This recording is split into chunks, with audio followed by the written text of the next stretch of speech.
ಕರ್ನಾಟಕದ 10 ಆಸಕ್ತಿದಾಯಕ ವಿಷಯಗಳು. ನವೆಂಬರ್ 1, 1956ರಂದು ಮೈಸೂರು ರಾಜ್ಯ ಎಂದು ಸ್ಥಾಪಿತವಾಗಿದ್ದು 1973 ನವೆಂಬರ್ 1ರಂದು ಕರ್ನಾಟಕ ಎಂದು ಮರುನಾಮಕರಣ ಮಾಡಲಾಯಿತು.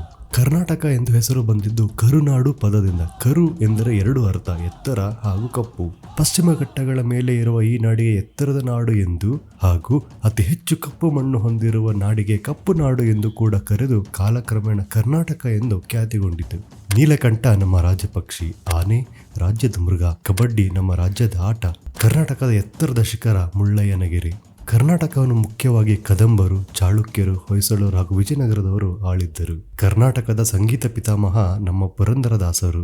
ಕರ್ನಾಟಕದಲ್ಲಿ ಕನ್ನಡ ಅಲ್ಲದೆ ಕೊಂಕಣಿ, ತುಳು, ಕೊಡವ, ಉರ್ದು ಭಾಷೆಗಳು ನೆಲೆಸಿದೆ. ಯಕ್ಷಗಾನ, ಭರತನಾಟ್ಯ, ವೀರಗಾಸೆ, ಕಂಸಾಳೆ, ಕೋಲಾಟ, ಡೊಳ್ಳು ಕುಣಿತ ಇನ್ನು ಹಲವು ನಮ್ಮ ನೃತ್ಯಗಳು. ರಾಗಿ ಮುದ್ದೆ, ಜೋಳದ ರೊಟ್ಟಿ, ಕೋರಿ ರೊಟ್ಟಿ, ಅಕ್ಕಿ ರೊಟ್ಟಿ, ದೋಸೆ, ಉಪ್ಪಿಟ್ಟು, ಮೈಸೂರು ಪಾಕ್, ಕರದಂಟು, ಧಾರವಾಡ ಪೇಡ ಇನ್ನು ಹಲವು ನಮ್ಮ ಕರ್ನಾಟಕದ ಹೆಮ್ಮೆ. ಹಂಪಿ, ಪಟ್ಟದಕಲ್ಲು, ಬಾದಾಮಿ, ಬೇಲೂರು, ಹಳೆಬೀಡು, ಪಶ್ಚಿಮ ಘಟ್ಟಗಳು ಯುನೆಸ್ಕೋ ಪರಂಪರೆಯ ತಾಣಗಳು. ಭಾರತದ ಎತ್ತರದ ಜಲಪಾತ ಕುಂಚಿಕಲ್ ಜಲಪಾತ ನಮ್ಮ ಕರ್ನಾಟಕದಲ್ಲೇ ಇರುವುದು. ಇದು ನಮ್ಮ ಕರ್ನಾಟಕ, ಇದು ನಮ್ಮ ಹೆಮ್ಮೆ. ಕನ್ನಡ ರಾಜ್ಯೋತ್ಸವದ ಶುಭಾಶಯಗಳು.